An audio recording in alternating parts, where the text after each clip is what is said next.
আপনাদের সবাইকে স্বাগতম। আজকের ভিডিওতে আমরা কথা বলবো বাংলাদেশের জাতীয় মাছ ইলিশ নিয়ে। ইলিশ শুধু একটি মাছ নয়, বরং এটি আমাদের সংস্কৃতি, ঐতিহ্য, অর্থনীতি এবং গর্বের প্রতীক। এই ভিডিওর মাধ্যমে আমরা জানব ইলিশ আসলে কি, কোথায় থাকে, কিভাবে জন্ম হয়, কত ডিম দেয়, কিভাবে বড় হয়, এর জীবনচক্র কেমন, আর কেন একে বাংলাদেশের জাতীয় সম্পদ বলা হয়। তাহলে চলুন শুরু করি। ইলিশ মাছের বৈজ্ঞানিক নাম থেনুয়ালসা এলিশা। এটি এক প্রজাতির সামুদ্রিক মাছ, কিন্তু এর জীবনচক্রের একটি বড় অংশ নদী এবং মোহনায় কাটে।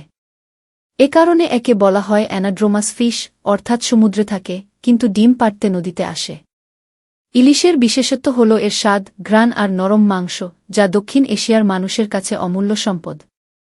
ইলিশ মাছ প্রধানত বঙ্গোপসাগর, পদ্মা, মেঘনা, যমুনা এবং বাংলাদেশের উপকূলীয় নদীগুলোতে পাওয়া যায়।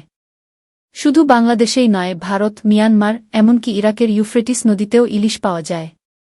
তবে বিশ্বের মোট ইলিশের প্রায় ৭৫% আসে বাংলাদেশ থেকে। এ কারণে বাংলাদেশকে ইলিশের দেশ বলা হয়। ইলিশ সাধারণত বর্ষা মৌসুমে জুলাই থেকে অক্টোবর মাসে ডিম পাড়ে। মা ইলিশ সমুদ্র থেকে নদীতে উঠে আসে। তারা সাধারণত অগভীর ও প্রবাহমান পানিতে ডিম দেয়া। একটা মা ইলিশ একসাথে ১০ থেকে ২০ লাখ পর্যন্ত ডিম দিতে সক্ষম। এই সময়ে নদীগুলোতে ইলিশের ভিড় দেখা যায়। ইলিশের ডিম খুব দ্রুত ফোটে। মাত্র ২৩ থেকে ২৬ ঘণ্টার মধ্যে ডিম থেকে ছোট বাচ্চা বের হয়। এই ছোট ইলিশকে আমরা বলি জাটকা। জাটকা সাধারণত ৬ মাস থেকে ১ বছরের মধ্যে পূর্ণবয়স্ক ইলিশে পরিণত হয়।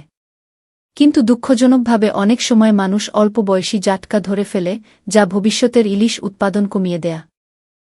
ইলিশ মাছের জীবনচক্র খুবই চমৎকার। প্রথমে ডিম, তারপর লার্ভা, এরপর জাটকা এবং শেষে পূর্ণবয়স্ক ইলিশ। সাধারণত ডিম ফোটে নদীতে, তারপর জাটকা সমুদ্রের দিকে চলে যায়।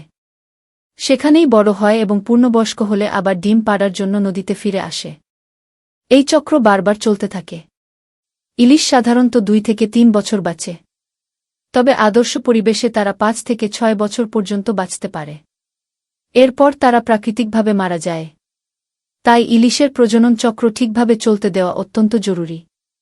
ইলিশের শরীর রূপালী রঙের, লম্বাটে আর শক্ত আঁশে ঢাকা। মাথা ছোট আর শরীর চাপটা। এদের স্বাদ ও গন্ধ অনন্য।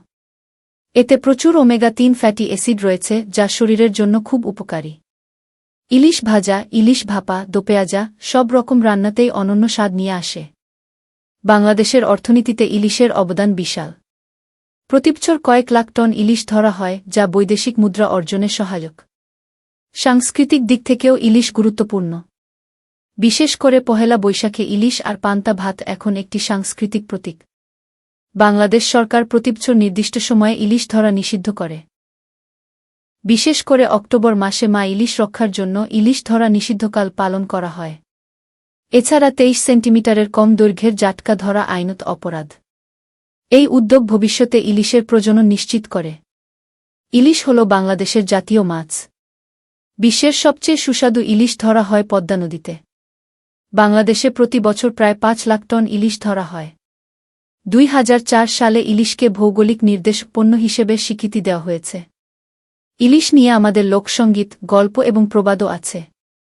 আজ আমরা দেখলাম ইলিশ মাছ শুধু খাবারের জন্য নয়, আমাদের ইতিহাস, সংস্কৃতি ও অর্থনীতির অংশ।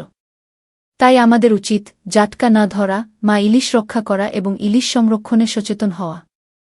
আসুন সবাই মিলে আমাদের জাতীয় মাছ ইলিশকে বাঁচিয়ে রাখি, যাতে ভবিষ্যৎ প্রজন্ম এই অমূল্য স্বাদ উপভোগ করতে পারে।